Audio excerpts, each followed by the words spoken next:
You may think we know the pyramids of Giza. 3 giant pyramids, 1 massive sphinx, and endless desert around them. And then researchers go and find something totally unexpected. Another sphinx buried under the sand. A team of Italian scientists believe this structure could be hidden beneath the Giza plateau. And they also think the entire area may have a huge underground complex stretching beneath the pyramids themselves. This discovery started with radar scans and satellite images. Researchers studied the layout of the Giza Plateau very carefully. The Great Pyramid, the Pyramid of Khafre, and the Pyramid of Menkaure, and the famous Sphinx. That's when they noticed something strange. The lines connecting the pyramids and the Sphinx seemed to point toward another raised area nearby. That mound is huge, around 108 feet tall. That's the height of a 10-story building. It seems to be made mostly of hardened sand. And it's important, because carving a giant structure into bedrock would be much harder. There's another detail making this theory even more interesting. The famous Dream Stele, a giant stone slab in front of the Great Sphinx, shows not 1 sphinx, but 2. For a long time, people thought that was just symbolic artwork. But what if it shows something real? The idea is that ancient builders created 2 giant guardian statues, but one of them later disappeared under layers of sand. Researchers say that the geometry of the site makes this theory difficult to ignore. The alignment between the pyramids, the visible sphinx, and the hidden mound appears unusually precise. The patterns just line up too well to look random. Even if there's no second sphinx, it could point to hidden chambers, tunnels, or even an underground citadel. Right now, though, this is still a theory. No one has excavated the site yet, and many archaeologists remain skeptical. But the scans, the shapes underground, and the strange alignment patterns make people consider this idea seriously. Besides, the story gets even stranger. Ancient carvings near the Great Sphinx describe a bizarre moment from the life of Prince Thutmose IV. According to the inscriptions, the young prince fell asleep in the shadow of the Sphinx while it was still buried in sand. Then, in a dream, the giant statue supposedly spoke to him and promised him the throne of Egypt. But only if he cleared the sand away and uncovered it. That story was carved into stone thousands of years ago. Could it contain clues we've missed for centuries? To get more data, the team scanned the ground beneath the Great Sphinx, the nearby pyramids, and the area that connects the Sphinx to the Pyramid of Khafre, the second largest pyramid at Giza. And according to the scans, strange structures may exist deep underground.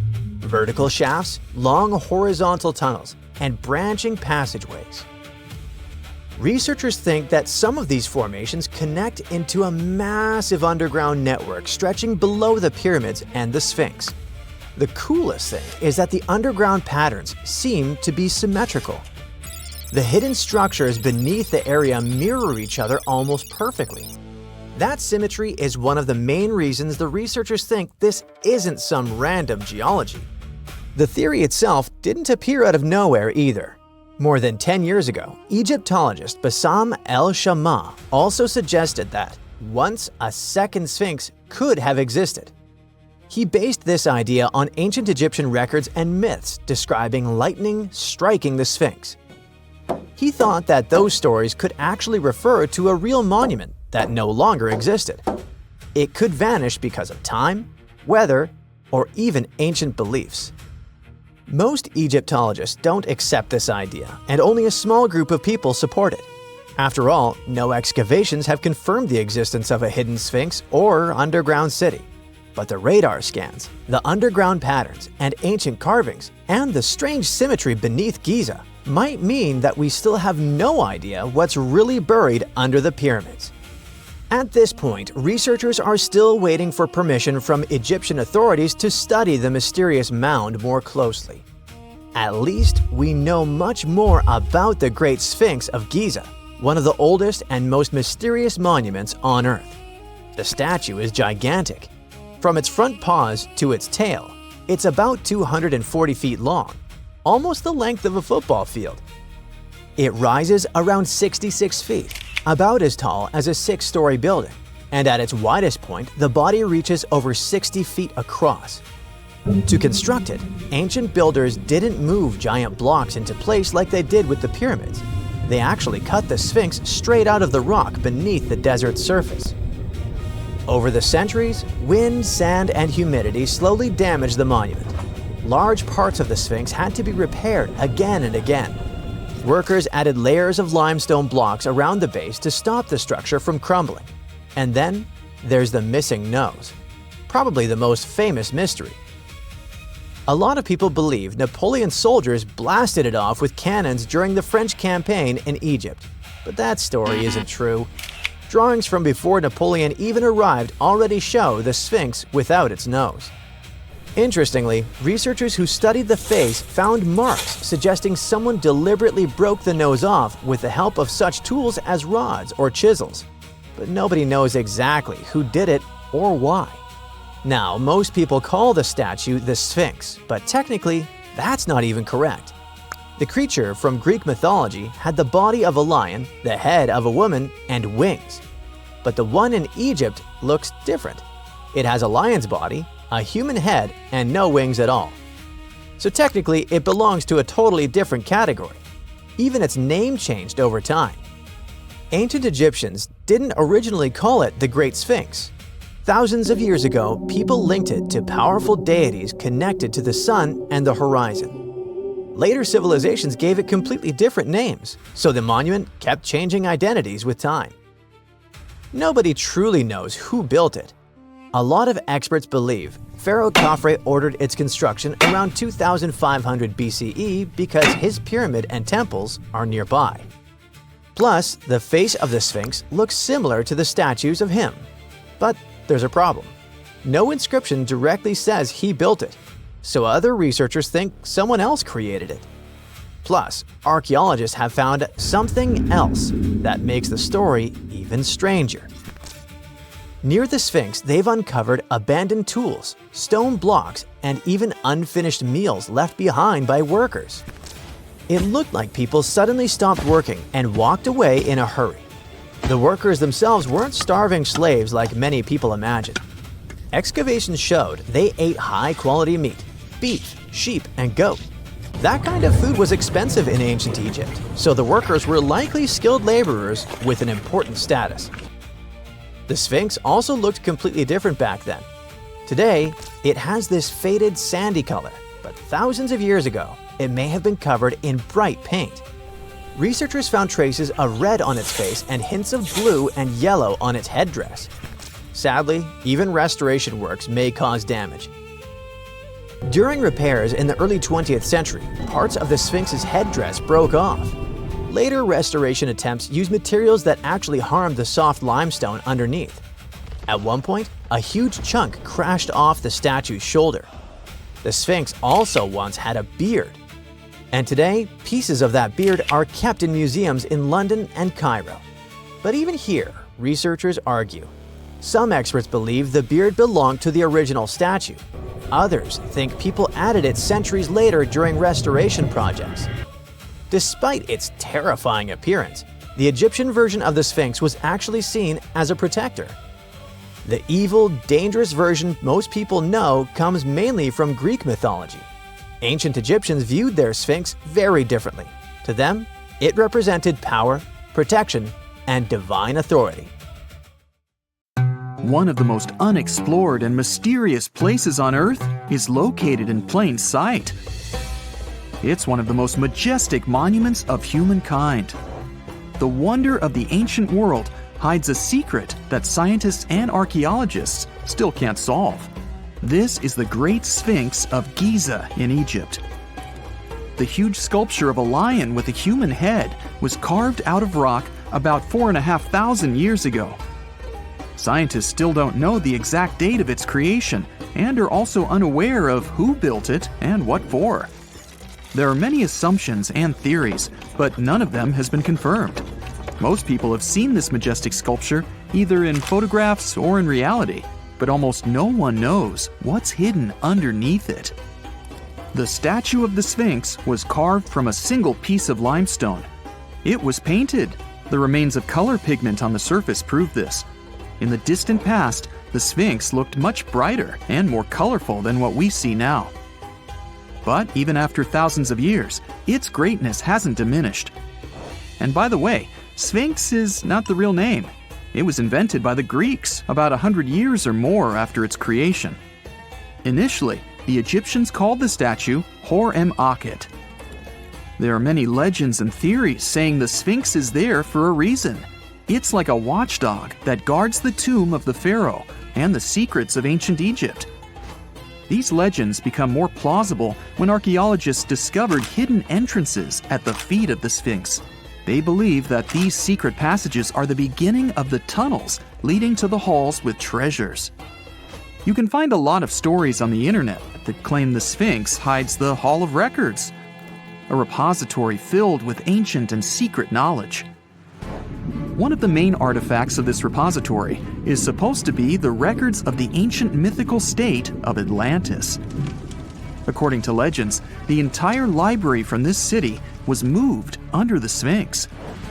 The entrance to this library must be located next to the Sphinx's right paw. Many archaeologists tried to find this entrance, but came away empty-handed. Also, there are many images with detailed diagrams of the underground city that consists of a network of tunnels and chambers under the Sphinx. Someone says there are structures as tall as 12-story buildings hiding underground, but there's no evidence of this.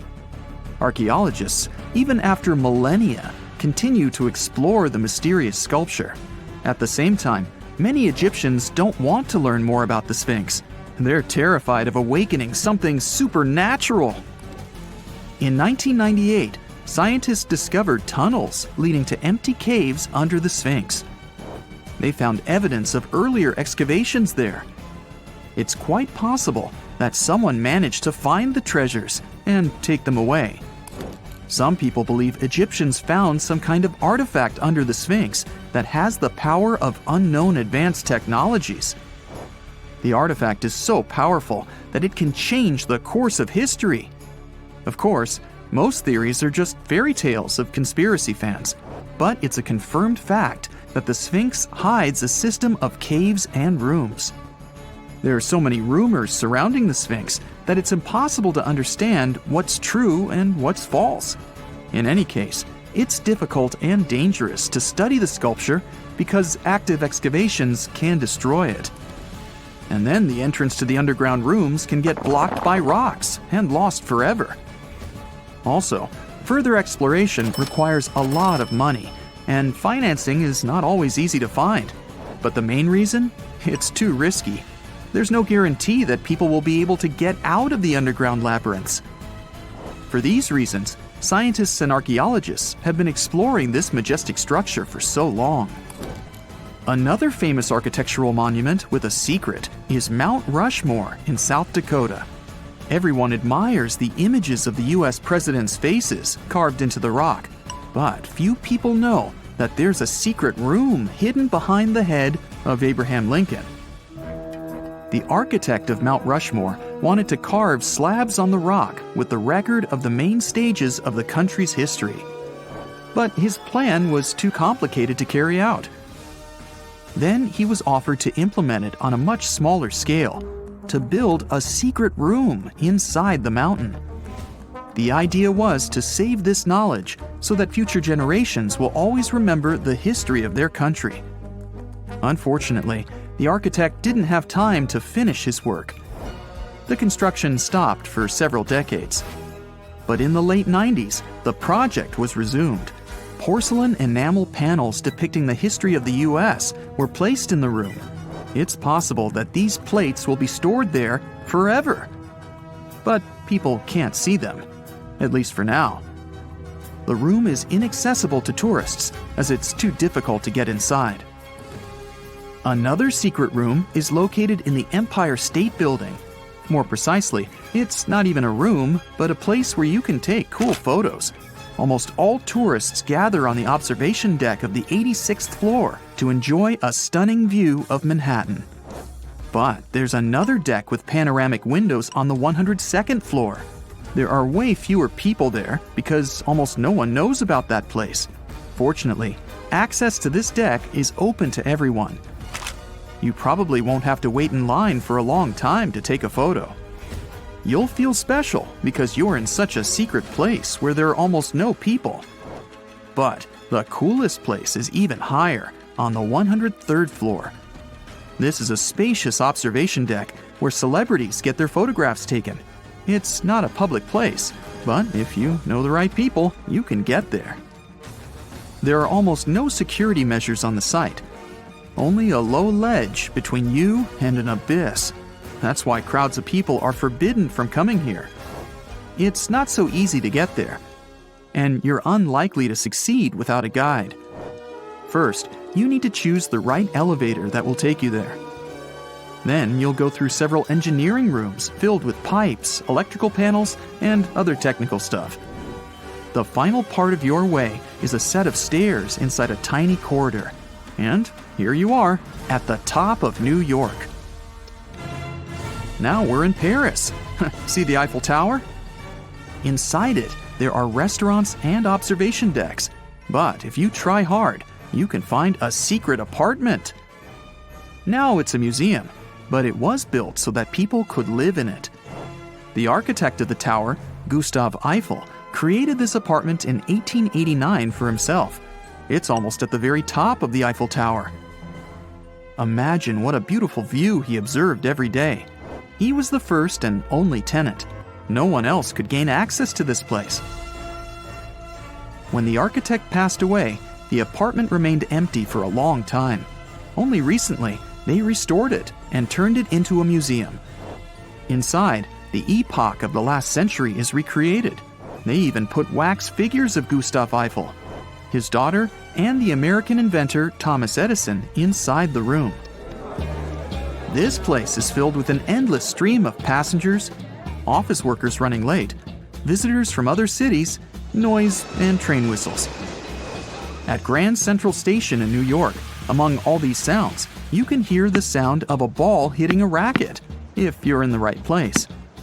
A real tennis court is hidden inside New York Central Station. It belongs to a tennis club that arranges corporate games for employees of many companies. The club was opened in the 60s. Now we're moving to London, Charing Cross Road. It isn't easy to find one secret place here. To do this, you need to look carefully at your feet. Do you see these sewer grates in the asphalt? Inside them, you can notice two signs with the name Little Compton Street. Yeah, there's another street right below you. It disappeared from all maps at the end of the 19th century. Charing Cross Road was built over it. The identification signs that you see are part of old engineering tunnels. There's another interesting place in London. It's located in the southeast corner of Trafalgar Square. At first glance, it looks like a thick lamppost, but there are too many tourists walking around. You come closer and realize that one person can easily fit inside the post. The lamppost belongs not to an electrician, but to a police officer. Yeah, this is the smallest police station in the world. It was built in the 1930s and used as a watch post. Officers had to sit there one by one and watch Trafalgar Square. That always attracted a lot of pickpockets and all kinds of other criminals. There are countless doors all over the world that haven't been opened for decades, and even centuries. The question is why? It seems that nowadays you can open any door you want. The truth is that some doors were sealed for a grave reason. And so far, nobody has found out what treasures and mysteries they hide. Here are 4 doors that keep their secrets all too well. The Taj Mahal. First up, we've got the Taj Mahal in India, one of the most romantic places in the world. Shah Jahan commissioned it in 1631 and dedicated it to his 3rd wife, who he loved like crazy. They were married for 19 years and had a whopping 14 kids together. But unfortunately, she passed away while giving birth to their last baby.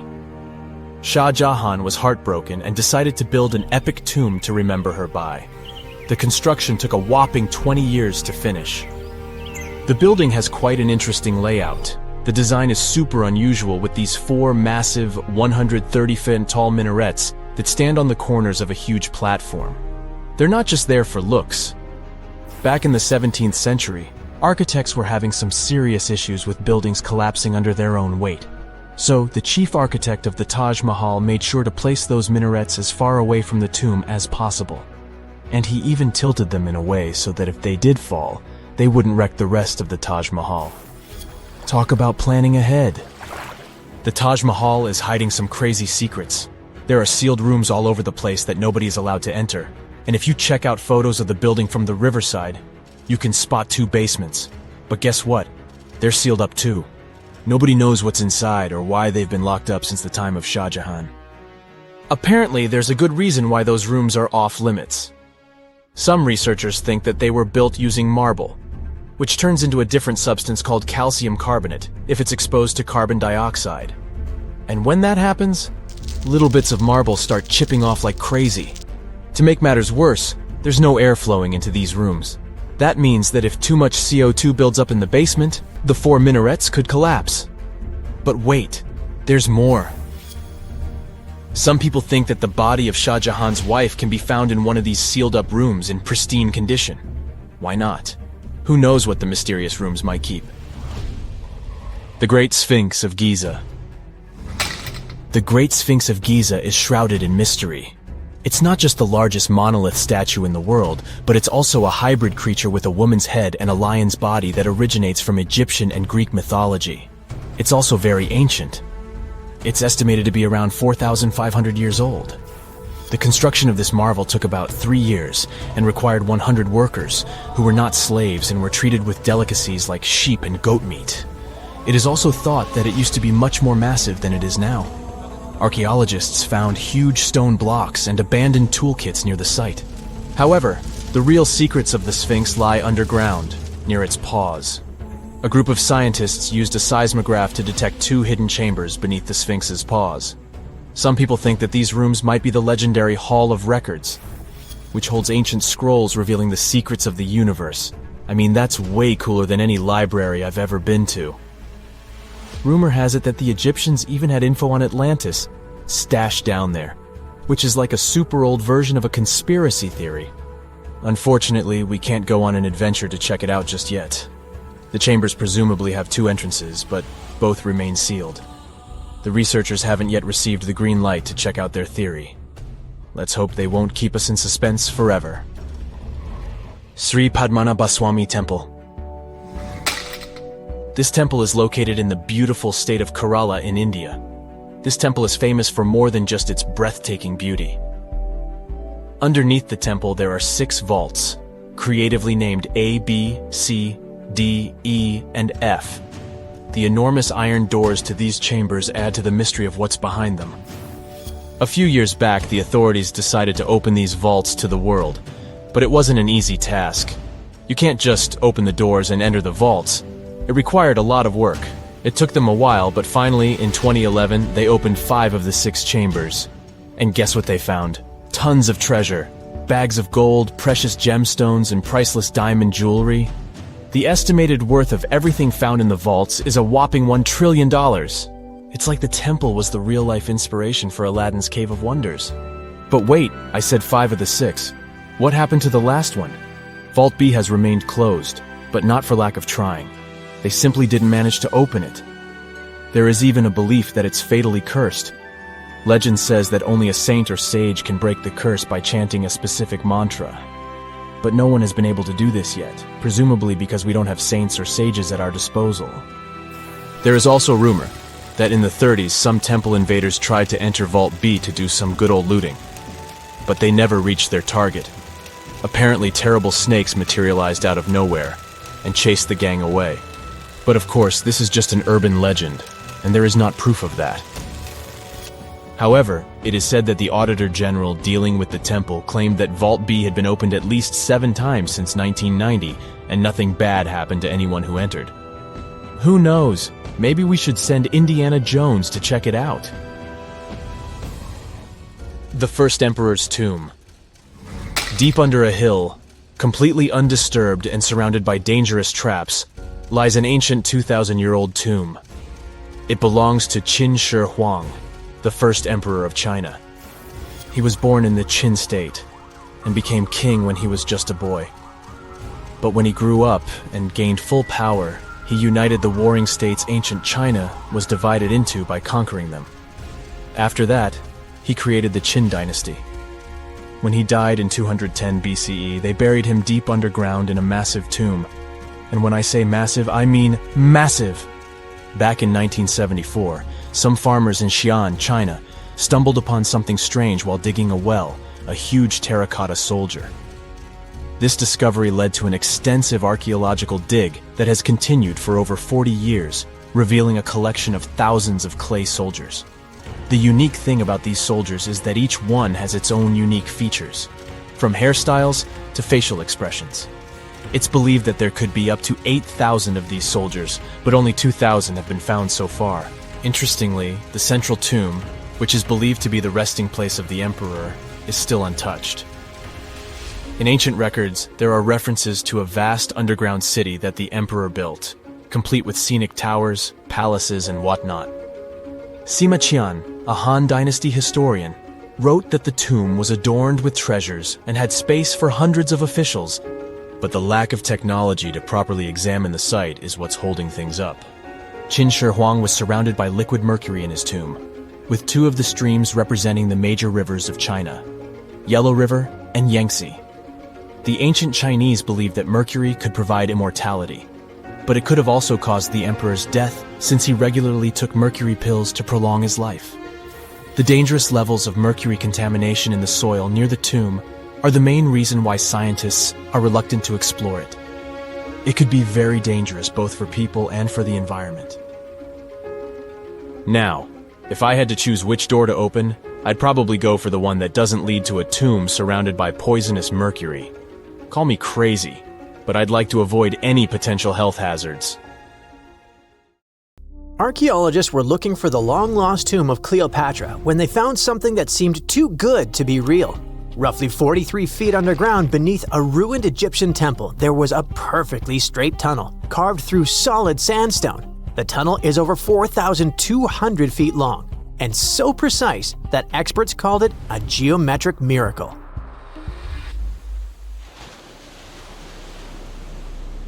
The tunnel sits beneath an ancient city west of Alexandria, near Egypt's Mediterranean coast. The team that found it carefully peeled back layers of stone and debris until they hit this passage, about 6.5 feet tall, cut cleanly into bedrock. There were no collapse marks or wandering curves, just precision. If you've ever tried to drill a straight hole into a wall at home and failed within seconds, imagine doing this underground for nearly a mile. Ancient builders had no GPS, no lasers, no modern surveying tools. Yet, this tunnel stays remarkably level over its entire length. That means they understood gradients, angles, and distance in a way that goes far beyond stack stones and hope. Engineers today rely on machines to maintain that kind of accuracy underground. These people relied on knowledge, repetition, and patience. Parts of the tunnel now sit underwater or collapsed, probably after several earthquakes that struck the region centuries ago. Some experts think the tunnel may have once connected the temple to water sources or ritual areas closer to the sea. Archaeologists noticed that the Egyptian tunnel is an exact replica of the Eupalinos tunnel in Greece. It's believed to be one of the most important engineering achievements of antiquity, which only makes the Egyptian tunnel more special. Underground passages in ancient Greece linked temples to sacred springs. Back in ancient times, people moved through space in specific ways, underground and above, to reenact myths and journeys of gods. A tunnel like this could represent a path to the underworld, rebirth, or divine transition. Nobody would invest this much effort in construction just for decoration. Plus, in earlier digs at the site, archaeologists pulled up all kinds of artifacts, including coins with the names and faces of Cleopatra VII and Alexander the Great. They also found figurines, statues of deities, a mummy with a gold tongue, and even an entire cemetery packed with Greco-Roman style mummies. The perfect geometric tunnel isn't an isolated flex. Not far away, underwater archaeologists off the coast of Alexandria uncovered something that sounds like it belongs in a royal travel documentary. A 2,000-year-old pleasure boat that once glided along the Nile. And this wasn't just another fishing vessel or cargo barge. It likely stretched over 115 feet long and 23 feet wide, and had a decorated cabin, plus around 20 rowers, which turned the river into a moving palace. This isn't speculation pulled out of thin air. An ancient Greek geographer named Strabo wrote about these exact boats around the 1st century BCE. He described lavish vessels used by royalty during festivals and ceremonial outings in Alexandria. For years, historians treated that as a poetic exaggeration. Then, this wreck surfaced, and suddenly, Strabo sounded less like a storyteller and more like a witness. Even ancient art backs it up. The Palestrina mosaic from Italy shows richly decorated boats floating down the Nile. They match both the texts and the physical evidence almost perfectly. Inside the wreck, archaeologists found something small but incredibly human. Graffiti scratched into the wood in Greek. Just writing left behind by someone who stood on that deck 2,000 years ago. Researchers haven't fully decoded the text yet, but its existence alone matters. It tells us this wasn't just a floating symbol of power. People lived on it. It was sort of like a modern luxurious yacht, and the Nile was like a highway. All types of vessels with passengers were moving back and forth, visiting friends, carrying their goods for trade, doing business, and, of course, going on pleasure cruises. The location of the pleasure boat makes the story even better. The boat sat near the temple of Isis on Antirodos, an island that once hosted royal and religious buildings before earthquakes and rising seas erased it from the surface. That temple collapsed around 50 CE, and researchers believe the boat may have sunk during the same disaster. Another recent find that has to do with life on the Nile is the lower part of the massive worship complex about 10 miles southwest of Cairo. It connects directly to an upper temple dedicated to Ra, the Egyptian deity of the sun. The newly excavated part is a 4,500-year-old valley temple. The upper temple sits on higher ground, and archaeologists excavated it years ago. The valley temple is closer to the Nile, and it's connected to the upper part by a causeway. A German Egyptologist actually started excavating part of the temple back in 1901, but the groundwater sat much higher then, and he had to stop. Now, the groundwater level is lower, and a modern team has managed to excavate about half of the valley temple since 2024. Once they got in, archaeologists uncovered the remains of a columned entrance portico. Then they found blocks carved with a calendar of religious events, almost like an ancient public schedule. The text includes feasts for Sokar, a falcon-headed deity linked to Memphis, which was a major capital during the Old Kingdom, plus the festival of Min, a fertility deity, and even the procession of Ra. The calendar blocks all showed up around the entrance portico area, which most definitely means that the outside facade of the temple displayed this long feast calendar publicly. That's why archaeologists think this might be one of the earliest examples of a true public calendar ever found. A literal event list for an entire community, built into the architecture. On top of that, the team found dozens of decorated blocks covered in inscriptions that named a pharaoh who ruled around 2420 to 2389 BCE and had the temple built. This temple shows how people moved through ancient Egypt. Because the upper temple handled the main worship, but the valley temple made the whole place accessible. It acted like the landing area for boats coming in, either directly from the Nile or more likely from one of its side channels. So instead of hiking across desert terrain, visitors could arrive by water, step onto the temple's landing stage, enter through the valley temple, then head up the causeway ramp toward the upper temple on the hill. After about a century of use, researchers found that the valley temple had been repurposed into a residential area.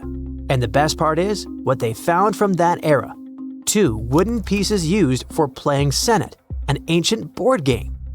Senet shows up at other Egyptian sites too, including King Tutankhamun's tomb, but nobody fully agrees on the rules today. Some discoveries in Egypt create new mysteries instead of solving the old ones.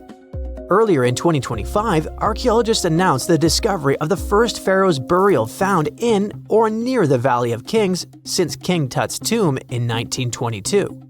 The newly found tomb of Thutmose II flooded almost immediately after burial.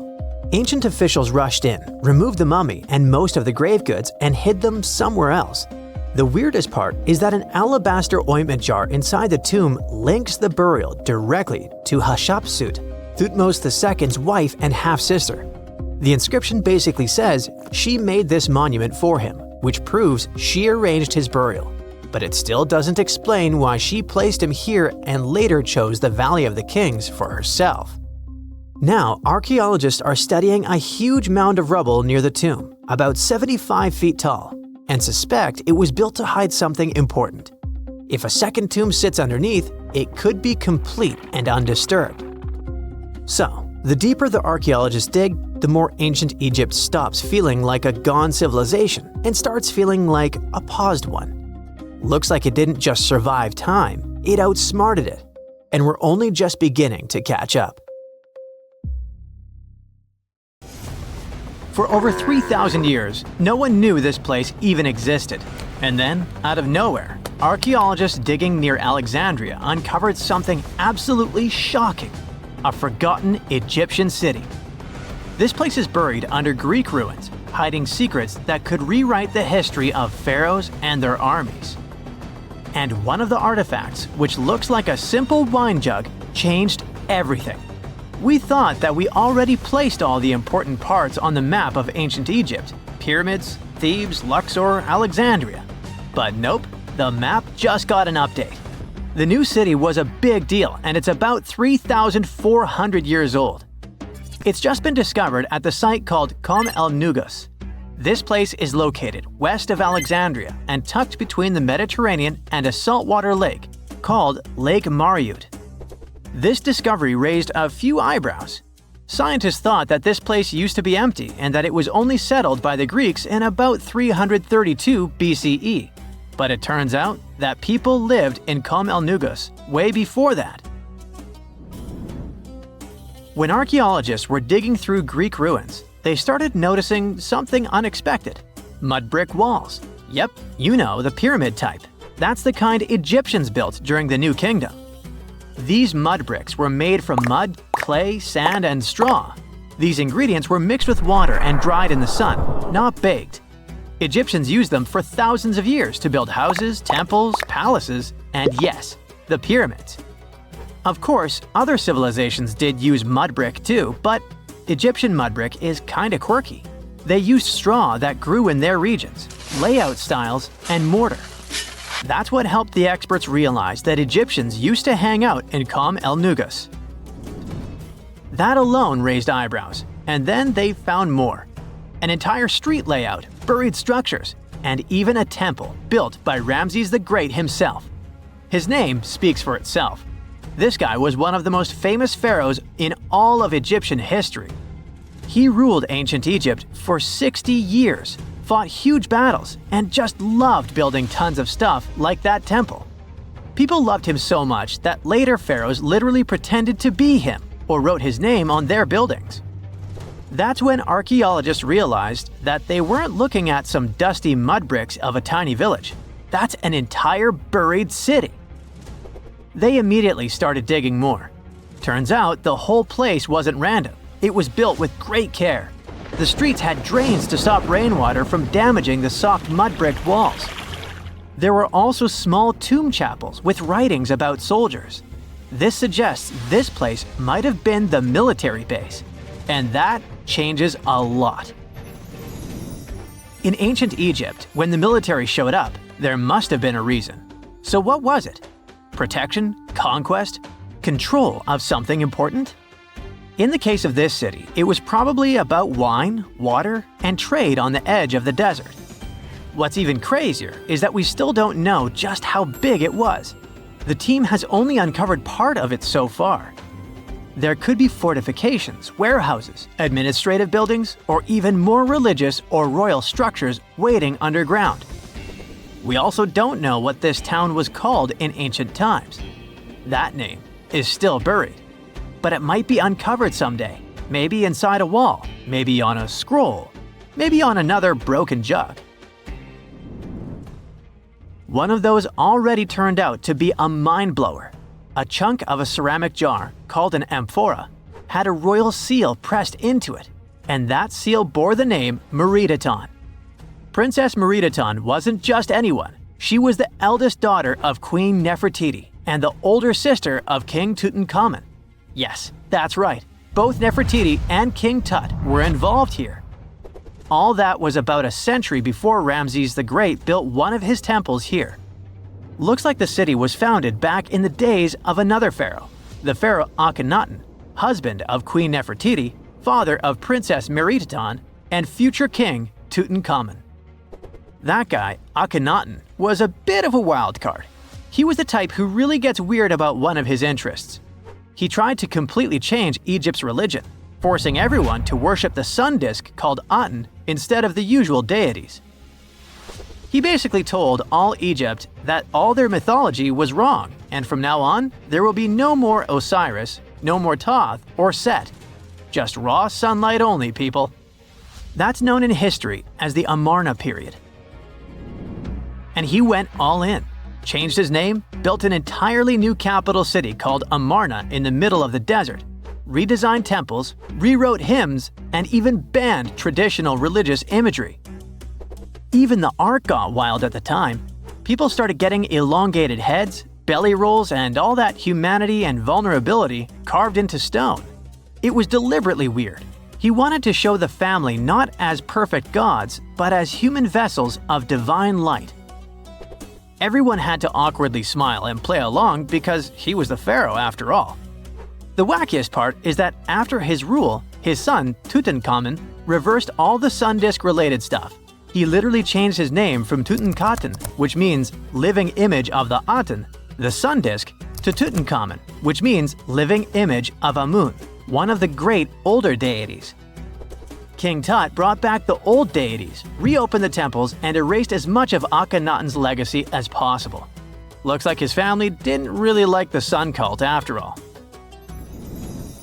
Meanwhile, this discovered wine jug shows that the city was probably active, thriving with life during Akhenaten's times. That's huge. Up until now, there was no clear evidence that his radical ideas and projects extended all the way to the north. The jug also shows that vineyards and wine production reached all the way to the north in ancient Egypt. Wine really was a huge deal, worthy of placing a military base here. Princess Meritaton most likely used this jug. Just like with her brother, she was born into the sun and named after it. Her name, also spelled Meritaten, meant beloved of the Aten. As the eldest daughter of Pharaoh and his queen, born right into the middle of radical religious changes, she was raised to perform the future queen's duties. From her earliest years, she walked in temples alongside her mother Nefertiti, shaking the sistrum in solemn rituals.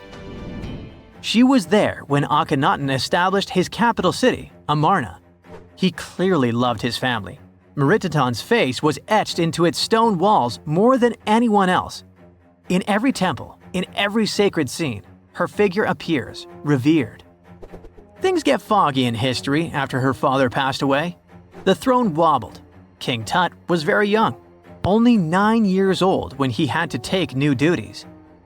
Meritaton seemed to have been a brief step between her father and her younger brother. She married someone called Smenkhkare. History isn't even sure who that mysterious man was. Could have been a puppet, a phantom king in a crumbling dynasty. May have even been her brother. Whatever the truth was, these two took power and ruled together for a while. Meritaton got the title of the Great Royal Wife, a title of immense power. But Smenkhkare was a very short-lived ruler. He passed away just in about a year. There are some speculations among historians that Meritaton was the actual ruler, the informal female pharaoh, because her brother was too young. Some theories say that she raised Tutankhamun and became a sort of queen regent, mentoring the child who would be used to restore the old order. But all this is unconfirmed. It's very hard for historians to find information about that time because the Amarna period was later condemned. The successors wanted to wipe away Akhenaten's heresy and everything attached to it. This included Merenptah. So even if she ruled, even if she mothered Tut, they tried to bury her in the sands of history. In any case, perhaps this new uncovered city will tell us more about the mysteries of the Amarna period, one of the most chaotic periods of ancient Egypt. Most people know that pyramids were built as grand tombs for the pharaohs, designed to ensure they had a smooth journey to the afterlife. The Great Pyramid of Giza, for instance, was constructed for the pharaoh Khufu. But what most people don't know is that this whole pyramid building trend started right here with the step pyramid of Djoser about 4,700 years ago. This massive structure was built for Pharaoh Djoser, a ruler from Egypt's 3rd dynasty.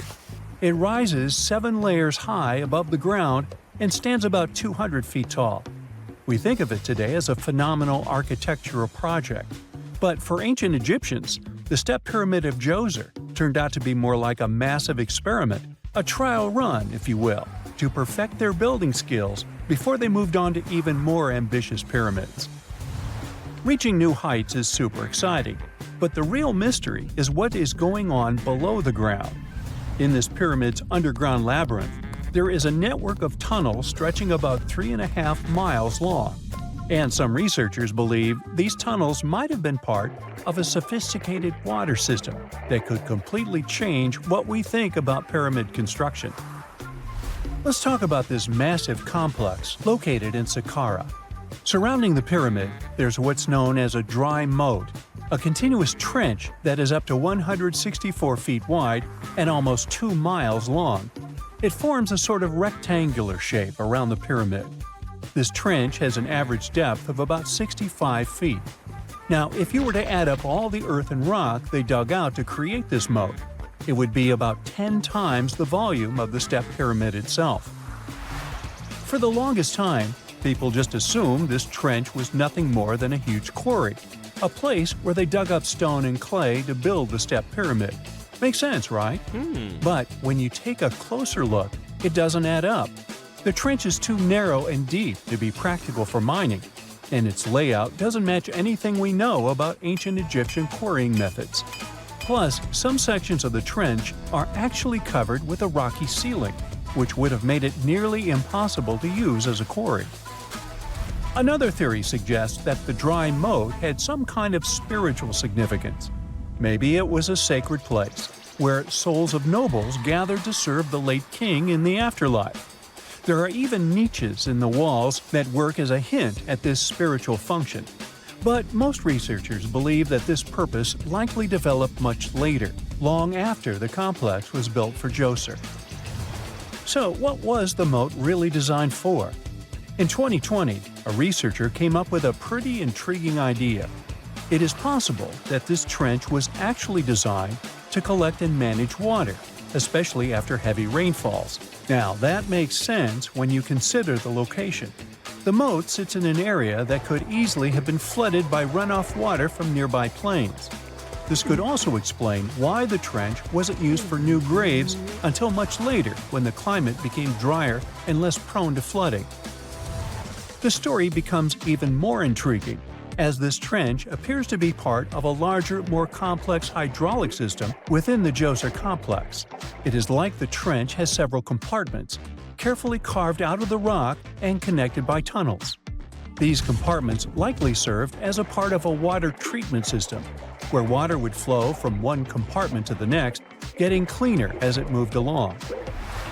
Now, here is where things start to tie into the pyramid itself. The Djoser complex has a series of underground shafts, and some researchers think that water from the moat's deep trench might have been used to power a hydraulic lift system, and this giant water-powered elevator could have been used to raise the heavy stones needed to build the pyramid. It worked like a volcano, but instead of lava, water did the heavy lifting. Imagine a big deep hole in the ground at the center of the pyramid site. Inside this hole, there was a huge wooden platform, kind of like a giant raft that could move up and down. When the workers wanted to lift a heavy stone, they would fill the hole with water. As the water rose, the wooden platform started to float up, carrying the stone with it, almost like a giant water-powered elevator. When the stone reached the right height, the workers slid it off the platform and onto the pyramid. The idea is that water from the deep trench, after being cleaned and filtered, would flow into these shafts. A massive float, possibly made of wood, would then rise as the water filled the shaft, lifting the stones up to where they were needed for construction. Once the stone was in place, they'd let the water out, lowering the platform back down to the bottom, ready to lift the next stone. This fancy hydraulic lift system could have been a game changer, making the whole building process a lot faster and more efficient without using a lot of workforce. It is like the ancient Egyptians were already embracing the whole idea of work smarter, not harder. But of course, not everyone is on board with this theory. Some experts argue that the area where the step pyramid of Djoser was built couldn't have held enough water from occasional rains to maintain such a fancy hydraulic system. The main theory suggests that, in the past, there might have been some kind of lake nearby that would have filled up after a period of rain, and this lake could have supplied water to the complex's hydraulic system. But there is no mention of such a lake in any ancient Egyptian writings, so it might be more of a what-if situation than a reality. And then there's the issue of the hard work itself.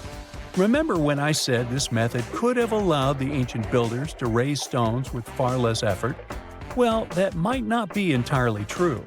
According to some experts, just building this hydraulic device would have required a lot more heavy work than simply moving the stone blocks using good old-fashioned manpower. And let's not forget, the step pyramid of Djoser is like a baby pyramid compared to those that came later.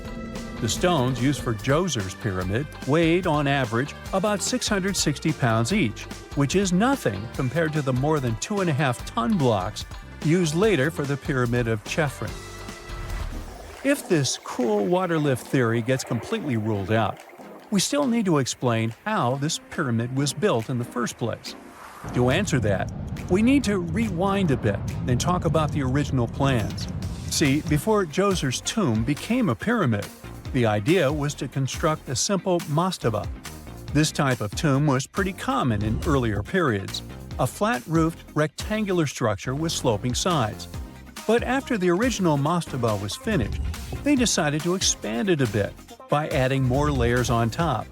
And then they added even more layers, until the construction reached 6 distinctive steps, each one smaller than the previous. And they probably did all this by raising those heavy stones using ramps, not a water-powered elevator. There is still so much we don't know about the step pyramid of Djoser. More research is definitely needed to fully understand how this system worked, or if it even existed at all. But the idea of using water to help build the pyramid adds a whole new layer to our understanding of ancient Egyptian engineering. It's a powerful reminder of just how clever and resourceful those builders were, using the natural landscape and the power of water to create one of the most iconic monuments in history. A gruesome discovery took place in Egypt some years ago. You want to hear about it? 16 human hands, carefully buried in 4 eerie pits.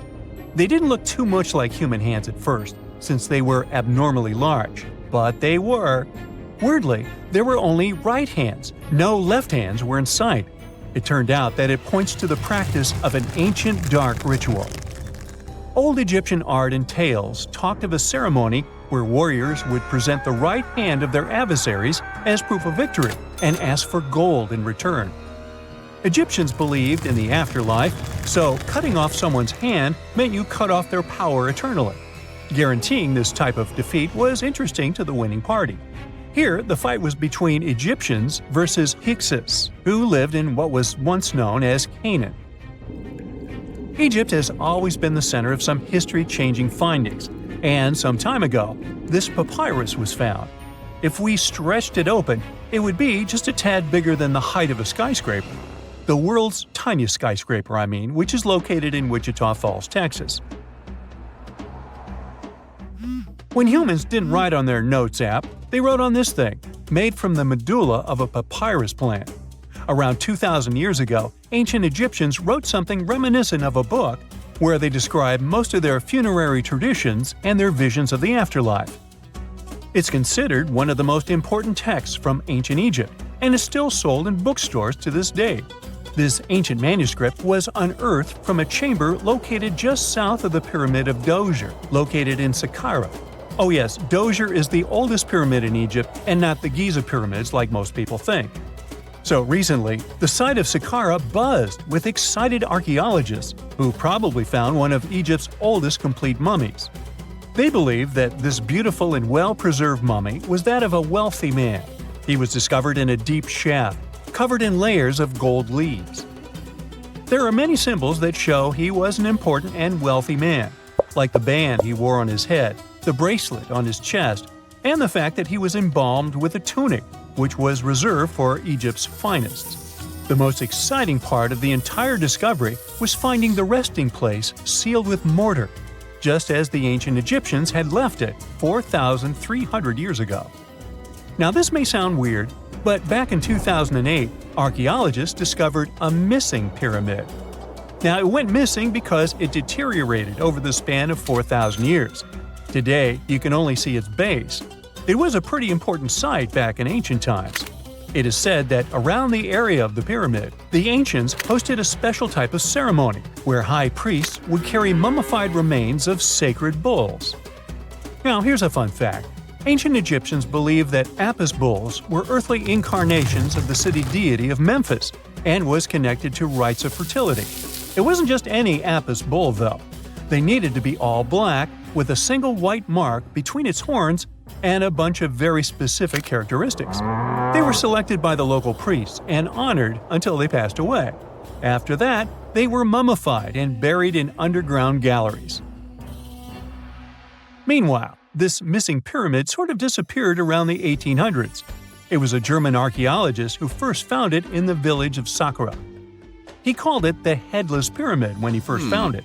But then, years after the official discovery, the desert sand came along and covered the whole thing. There were some excavations between the 19th and 20th centuries, but they weren't too systematic. That's why scientists were so thrilled when they dug an entire pyramid's base after removing the 25-foot mound of sand that was covering it. Oh, and it turns out American archaeologists are excavating a cemetery in Egypt that could contain over 1 million mummified bodies. So far, archaeologists have dug around 1,700 mummies. One of the main differences from other classic Egyptian mummies is that these people weren't kings and pharaohs. They were commoners that most likely lived about 1,500 years ago, when Egypt was controlled by the Roman and Byzantine empires. The name of the cemetery is cool though, the Way of the Water Buffalo, just in case you want to check it out on your next trip. Other than bulls and buffaloes, ancient Egyptians also liked baboons. Are you seeing a pattern here? In the beginning of the 20th century, archaeologists discovered a site filled with mummified baboons in a place called, guess what? The Valley of Monkeys. An animal wouldn't have been mummified if it wasn't considered important. Certain animals were more important than others, since they were linked to specific deities. Jackals were connected to Anubis, the ancient god of the afterlife, and cats were likened to the female deity Bastet. Baboons were a pretty big deal, since they were believed to be connected to Thoth, the deity of wisdom and advisor to Ra, one of Egypt's supreme deities. The archaeologists who studied these animals weren't too happy. They think these baboons were kept inside and were deprived of sunlight for most of their lives. They had extreme vitamin D deficiencies and they were poorly fed. Maybe Thoth got angry with these baboon keepers. Just a guess. Since there's never a boring day for archaeologists in Egypt, they also found human mummies with golden tongues. Since Egyptians were all about the afterlife, they believed that golden tongues might help a person speak once they pass to the other side. I mean, it's a long shot, but hey, why not? Some of these mummies were placed in wooden coffins with goods, such as necklaces, pottery, golden artifacts in the shape of lotus flowers, and scarab beetles, and iPhones. Just kidding. A new temple was also unearthed recently in Egypt. Scientists believe it was dedicated to honor Zeus Cassios. That deity would be a cross between Zeus, the almighty Greek deity of the sky, and Mount Cassios. While digging around the Sinai Peninsula in Egypt, archaeologists spotted 2 pink granite columns poking out of the ground, and bingo. They believe these columns represented the temple's front gate and collapsed during an earthquake many years ago. And speaking of deities, there weren't only super serious deities. Recently, scientists unearthed a golden ring in a city south of Cairo. No, Frodo, it's not magical. It was a normal gold ring, but it had the depiction of the deity of fun, officially named Bes. This deity is often described in sacred texts as a happy chubby dwarf. Today, many tattoos we get are sorta deprived of any sense and are made of aesthetic purposes only. In ancient Egypt, though, women would get tattoos as a token of protection for childbirth. That's what scientists think, at least. Around the Nile region, scientists found some mummies that had well-preserved tattoos, which is a rarity since the skin deteriorates so easily. 2 of these women tattooed their lower backs, and the drawings were simple. They were mostly pictures, including that same chubby dwarf we just talked about, Bes. He also had a side hustle as the protector of women during childbirth. Now, would you believe me if I told you ancient Egyptians invented robots? No? Well, that's because that's not entirely true.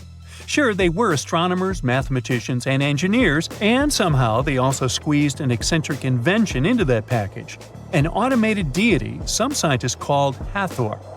This wooden statue had been in the Metropolitan Museum of Art for years before someone noticed its secret. With the help of an X-ray machine, specialists discovered a mechanical operating system inside it. The pulley-like axis goes from the statue's shoulder to her left leg. When the system rotates, the statue raises and lowers her hand. Hey, pick me! I got my hand up here. If there's a question that still baffles archaeologists to this day, it's this one. How did the ancient Egyptians build those magnificent pyramids? As far as we know today, their resources were quite limited, especially in terms of tools and building materials. We still don't have a fully satisfying answer, but hey, we've got some pretty amazing theories worth considering. The leading contender among these theories involves the clever Egyptians employing a sneaky strategy. Now picture this. They constructed a slanted and curving mound made of bricks, earth, and sand encircling the pyramid to be. As the pyramid grew taller and taller, they simply increased the height and length of this wacky structure. It's like they were playing an ancient game of Jenga. Now, how did they get those massive stone blocks up there? Well, according to the legendary ancient Greek historian Herodotus, they used sleds, rollers, and levers. It sounds like they turned construction into a supersized game of tug-of-war. And guess what? Herodotus also claimed that the Great Pyramid, the one from Giza, the granddaddy of them all, took a whopping 20 years to build. There's more. Herodotus also dropped a mind-boggling number on us. 100,000 men were supposedly involved in this pyramid extravaganza. Did they hire the entire Egyptian population? Well, it might not be as far-fetched as it sounds. These men were probably mostly farmers, so they probably focused on the pyramids when there wasn't much work to be done in the fields. Like during the flood season of the Nile River. Obviously, specialists in the archaeological community had something to add to this theory. By the late 20th century, they discovered some evidence that suggests the workforce might have been smaller and more permanent than previously thought. Instead of a massive army of 100,000 pyramid builders, they proposed that a modest crew of around 20,000 workers, accompanied by support personnel like bakers, physicians, and even spiritual leaders, could have gotten the job done. There was also this theory that claimed that the pyramids were actually built from the top downward. It suggested that these colossal structures were nothing more than isolated hills used as quarries. The stones were supposedly drawn from these hills, and over time, competing engineers took charge and transformed them into the iconic pyramids we know today. Now, before you dismiss this theory as a wild fantasy, some folks thought it wasn't completely crazy. After all, there are instances where isolated hills exist, so maybe this theory had a tiny glimmer of truth. Whether it involved ramp building or ingenious work schedules, one thing is clear. Those pyramids have definitely left their mark on history and on our imaginations. Now, speaking of ancient Egyptian mysteries, there's this gigantic unfinished obelisk sitting in ancient Egypt, and scientists are trying to figure out how it was shaped. Now, some people suggest that our industrious ancestors used handheld pounders to get the job done. One expert has a different take on the matter, though. He argues that if we take a closer look at the pattern left behind by the shaping tool, we'll notice something peculiar. The walls of the trenches surrounding the obelisk display a neat and even pattern, which is pretty unlikely if they were pounded away by mere mortal hands. According to this expert, those horizontal striations are usually the result of a tool that takes breaks while removing material, leaving its mark on the surface. But wait, there's more. Imagine the tool being rocked back and forth against the trench walls, clearing away the waste to keep the trench from narrowing. Well, in that case, the tool might have left some funky horizontal striations where it was pressed against the sidewall. This sounds like some fancy technology at play, don't you think? And guess what? The dynastic Egyptians probably didn't have access to that kind of know-how. Another famous Egyptologist from way back also uncovered a bunch of core drills during his adventures. Although the actual drill bits are missing, his collection houses these particular core remnants made of limestone, alabaster, and even granite. These constructions aren't the only amazing thing the ancient Egyptians left behind, though. As it turns out, the Egyptians were the genius minds behind the creation of the handheld mirror. Yeah, that little mirror you use every day to check yourself out. But here's the twist. These mirrors are like pieces of art. They were decorated with inscriptions and figures. But that's not all. The Egyptians had a serious concern with their appearance. They knew the importance of personal hygiene and looking fabulous. So, in their quest for pearly whites, they invented toothbrushes and toothpaste. Dental problems were pretty common back then, and their smiles weren't exactly all white. Dentistry wasn't their strongest suit, you see. Maybe their minds were distracted by all that pyramid building. So that doesn't mean those ancient toothpaste recipes weren't amazing. One delightful concoction included rock salt, mint, dried iris petals, and pepper. Some brave dentists in the 21st century tried it out, and it worked pretty well. Ground-up ash was also used in another recipe to create a tooth cleansing paste. Mint was missing, so that didn't do much for their breath. That's when the genius Egyptians came up with the world's first breath mints. They made tablets from heated spices like cinnamon, and they mixed it with honey. Now, let's shift gears to home decor, Egyptian style. They surely took ornamentation to the next level. While the concept of decorating furniture started in Mesopotamia, the Egyptians cranked it up a notch. They went all out with different colors of ink and even developed various weights of paper. Oh, and let's not forget about those cute little area rugs we all have in our homes today. Guess who came up with the idea? Yep, the Egyptians. They used the versatile papyrus plant to make those cozy rugs. And speaking of trends, the Egyptians loved their knickknacks. They had an assortment of small figurines in the shapes of cats, dogs, and people. These statues were made from various materials, like simple sun-dried mud to the ultimate bling of gold. It all depended on how loaded you were. The Egyptians were also all about farming, and they knew that clean water was crucial for their crops and animals. That's why they came up with some nifty inventions and techniques to make sure their land was fertile and their plants were happy. First off, they had the genius idea of using ox-drawn plows. They had two types of plows, heavy and light. The heavy plow would strut its stuff, cutting deep furrows in the soil, while the lighter plow followed behind, fluffing up the earth. But they didn't stop there. After plowing, the Egyptians would break up clumps of soil and sow the rows with seeds. To give those seeds a good old squish into the furrows, they'd march their livestock across the field, effectively closing up the furrows. But hey, all that hard work would be pointless if their seeds were as dry as the Sahara. That's where irrigation comes into play. The Egyptians were so good at it that other cultures, like the Greeks and Romans, couldn't help but copy their techniques. Now let's switch gears and talk about the marvelous architecture of ancient Egypt. These folks weren't just skilled farmers, they were also architectural maestros. They built these fancy canals to carry water to farms and villages, and boy, did they know how to make those canals look pretty. Just imagine strolling along a canal lined with ornate structures. The pharaoh Ramesses the Great was quite the overachiever when it came to construction. One of his mind-blowing creations was the construction located at Abu Simbel. This building was designed so that twice a year, the sun would shine directly into it and illuminate the statues of Ramesses. And let's not forget about the corbelled arch. Without this architectural gem, we'd be missing out on some mind-boggling structures like the Great Pyramid. The Egyptians knew how to make things stand tall and proud, thanks to their engineering and construction wizardry. They built grand halls and inner sanctums that make your jaw drop. And some of these temples doubled as astronomical observatories. Secant, cosine, tangent, sine, 3.14159.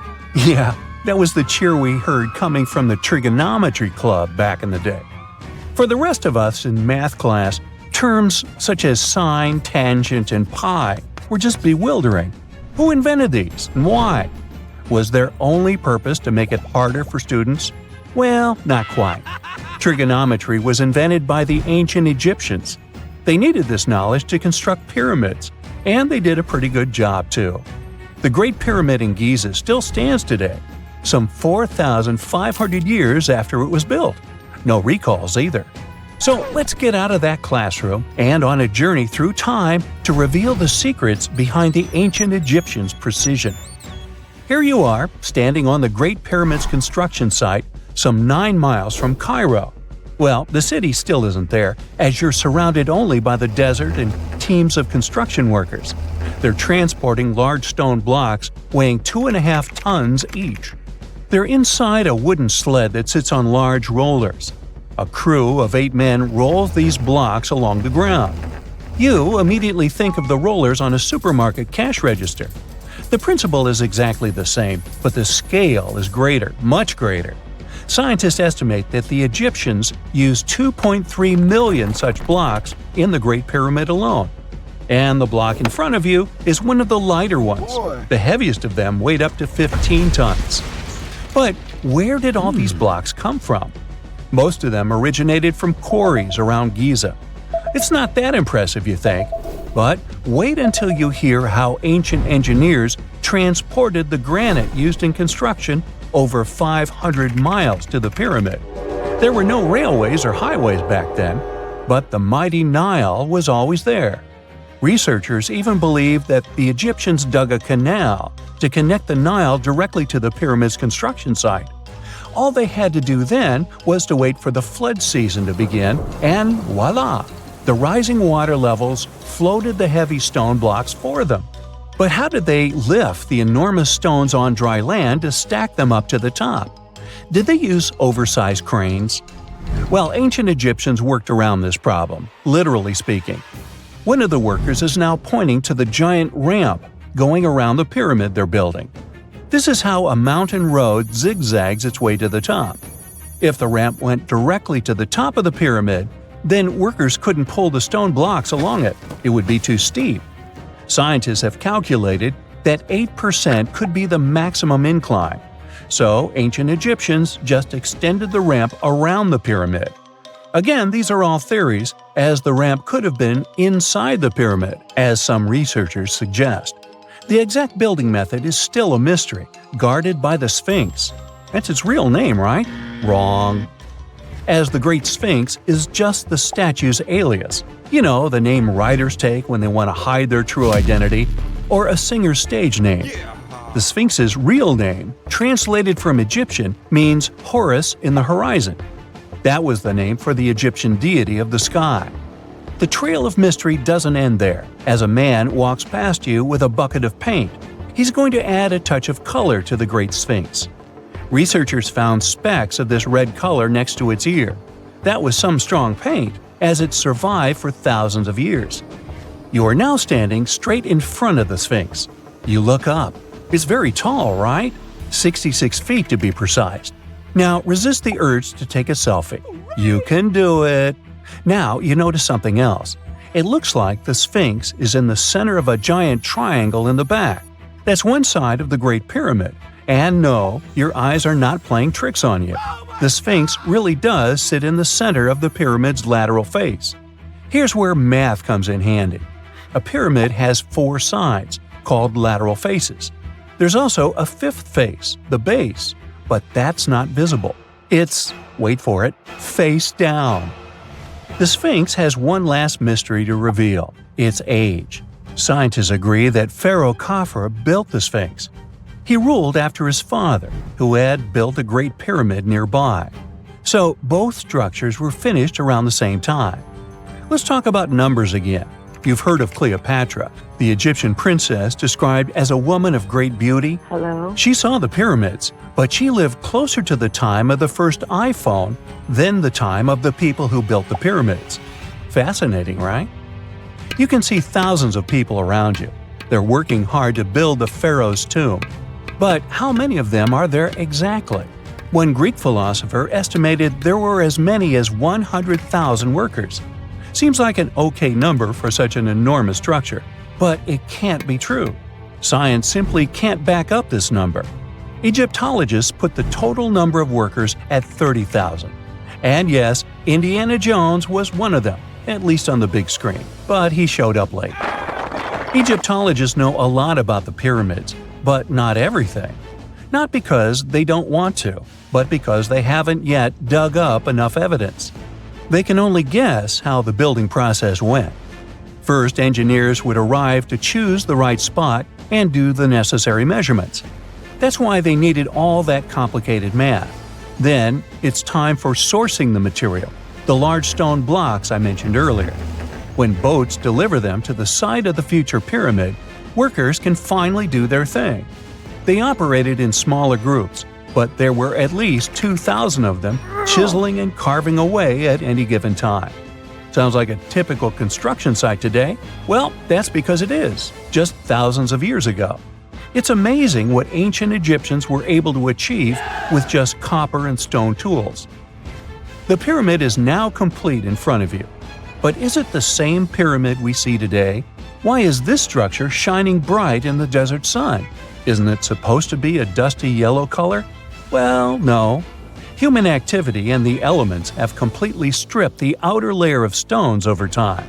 Expert craftspeople polished these blocks using nothing but stone and sand. The end result was a smooth and shiny rock. On the day it was completed, the Great Pyramid of Giza was a perfect triangle of light. Its polished sides acted like giant mirrors, reflecting the powerful Egyptian sun. This is the point where you should put your glasses on, and that shiny thing you see at the pyramid's very top is actually gold. The capstone at the top of the pyramid is called a pyramidion. It was covered in sheets of gold. As you can guess, these were the first stones to disappear. Let's make another stop before we get you back to your classroom. We travel to the British Isles, and no, Stonehenge isn't our destination. It is Newgrange in County Meath. Scientists estimate that the ancient peoples of Ireland built this stone monument around the year 3200 BCE. This makes it older than both Stonehenge and the Great Pyramid in Giza. The function of the circular mound in Newgrange is the same as the one of the Great Pyramid and equally mysterious. The estimated amount of loose stone present in the valley is over 220,000 tons. And it's not just randomly thrown on a pile. The order in which the stones are set makes the structure water-resistant. That would explain how Newgrange had survived for so long.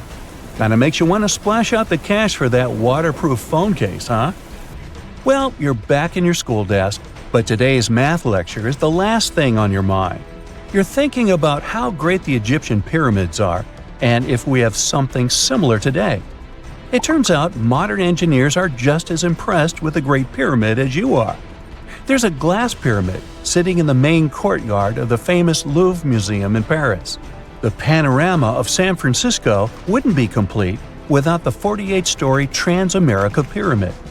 But Las Vegas went the furthest. There we find the Luxor Hotel. It's so big that it's the third largest pyramid on the planet. And guess what's in front of it? Yup, a replica of the Sphinx. It's 110 feet tall, 2 stories higher than the one in Giza. Yeah, everything's bigger in Vegas. In 1850, French scientist Auguste Mariette went to Egypt looking for manuscripts, but accidentally found a head of a sphinx sticking out of the dunes. He cleared the sand and figured out the Sphinx was guiding the entrance to some underground construction. Several months later, he finally entered the Serapeum of Saqqara. Inside, he found an enormous granite sarcophagi with remnants of 64 bulls. Scientists are still amazed by the tech that the ancient Egyptians used to transport those enormous boxes. The Serapeum was built around the year 3000 before the Common Era. It was an underground tomb built to honor the sacred Apis bulls of ancient Egypt. It had a long hallway, almost 500 feet long, with giant stone rooms on both sides. Some of the sarcophagi weighed as much as 50 average cars, and all of them were made with super precision, with exact 90-degree angles. These sarcophagi were beautifully decorated with hieroglyphs and carvings that told stories about the lives and importance of the Apis bulls. Now, there are 24 sarcophagi left. In ancient Egypt, Apis bulls were very special animals connected to the deity Ptah. They thought the bulls carried Ptah's spirit and wisdom, helped the pharaoh, and protected the Egyptians. Priests looked for special markings on young bulls to find Apis bulls. It could be a white triangle on its forehead, which symbolized divine light, a shape on its back like a vulture's wing, and a scarab shape under its tongue, which stood for rebirth. If a bull had these signs, they believed it was chosen by Ptah and treated it like royalty. The chosen bulls lived in a special temple in Memphis, the city where they worshipped Ptah. They received the best care and offerings from visitors who wanted their blessings. When an Apis bull passed away, it was treated with great honor and mummified. When Mariette entered the Serapeum, he noticed traces of rollers on the gallery's floor and found 2 wooden horizontal winches. Each had 8 levers. Later, other explorers saw double rails. The burial chambers were lower than the hallway floor. To get the boxes into place, workers filled the chambers with sand so the sarcophagi could be rolled in straight. Then they slowly removed the sand to gently lower the boxes into perfectly cut spaces in the bedrock. A carved stone sign found in the Serapeum said it took 28 days to move just one sarcophagus and its lid into its spot during the time of Ptolemy II. The extreme precision of the sarcophagi with 90-degree angles also has an explanation. Ancient Egyptians wrote texts, or rather, papyrus, on geometry a long time ago. It shows that they knew the approximate number pi and could calculate the volume of a pyramid with its top cut off. If they could figure out complicated math like that back then, it makes sense that they could also carve perfectly flat surfaces 500 years later. All this sounds pretty legit, but some people think certain things don't add up here. The size of boxes is way larger than the size of bulls, yet they buried pharaohs in tiny coffins that barely fit their bodies. The sarcophagi are made out of granite with crazy precision, and they could have just used limestone, which would have made things way easier. The transportation of the boxes seems pretty simple, but only in theory. If one person could pull about 440 pounds, then at least 250 people would be needed to pull just one box. The tunnels in the Serapeum are really narrow, only about 2 feet wider than the boxes themselves. There's no way hundreds of people could have squeezed into those tight spaces to pull the boxes. And even if they did, how would they turn the box in the cramped corridor, lower it into its niche, and place it perfectly in the middle? Somehow, they did this 24 times, and every box is centered perfectly. Plus, the chambers were dusty, and there were no signs of soot from lamps. This means they must have worked in almost complete darkness. The real use of the boxes could also be different. A long time ago, even before the Egyptian pharaohs ruled, the local people already knew how to use fermentation. It happens when tiny organisms called yeast eat certain ingredients like starch and turn them into gas and ethanol. So someone in ancient Egypt probably put food like barley, bread, and even meat inside a giant stone box, then closed it tight with a heavy lid.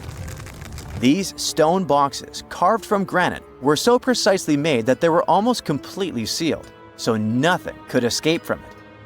As the yeast inside the box started working, it created more and more CO2 gas. It built up pressure inside the box. The granite boxes were incredibly strong. They could handle more pressure than a car tire can hold. When granite was squeezed under such pressure, its crystals produced a tiny electric charge. This effect was possible because granite contains quartz, a material that reacts to pressure this way. The process also needed meat or animal parts, possibly to help the yeast grow better. Meat contains something called oleic acid, which yeast needs to keep growing and to survive the bad effects of the ethanol it produces. As the pressure inside the box kept growing, the combination of gases and electricity made these boxes not just ancient fridges, but powerful energy systems. Over time, the pressure inside got so strong that it could push the lid open and the gas would escape with a pop. But when people rediscovered the serapeum in 1850, they found old drawings that showed piles of stones stacked on top of some of the box lids. So, someone long ago probably tried to make the lids even heavier by adding extra weight to make it harder for the gas pressure to push them open. This extra weight also meant the quartz crystals in the granite could keep creating more electricity under all that pressure. If someone opened one of these stone boxes thousands of years later, they would only find bones from bulls that were placed in the box. And that's exactly what Mariette discovered in the 1850s. They opened the serapeum for visitors soon after the first excavations in the second half of the 19th century. Prince of Wales even had a luncheon with his guests in one of the sarcophagi. Sands and earthquakes made the site inaccessible for a while, but now you can visit it again and try to solve the mystery yourself. With new tech, we could have answers to many other historical mysteries soon. A team of scientists at Chicago's Field Museum of Natural History recently used a special CT scanner to learn more about ancient Egyptian mummies without unwrapping them. They gently rolled 26 mummies on custom carts out to the parking lot, where the scanner was waiting. It took thousands of detailed X-ray pictures of each mummy and their coffins. When all the pictures were put together, they created 3D images that showed what was inside, the skeletons, and some artifacts. The scientists hope these images will help them understand ancient Egyptian burial practices from over 3,000 years ago. Even though the scanning process only took 4 days, it might take 3 years to study all the data. But scientists were able to learn some personal details about the mummies. One of the most popular mummified individuals at the museum, Lady Chineta, was a woman who lived in ancient Egypt about 3,000 years ago. It looks like she passed away in her late 30s or early 40s. To make sure her body looked complete for the afterlife, embalmers put stuffing in her neck to keep it from collapsing. They also placed artificial eyes in her sockets, so she would have eyes in the next world. She was wrapped in fancy linen and placed in a beautifully decorated coffin. The scans revealed that it had been carefully crafted with a slit at the back, which embalmers used to fit the body. There were also some artistic details on the surface, like markings for her knees. It looks like her burial was on the scale of a high-end luxury car.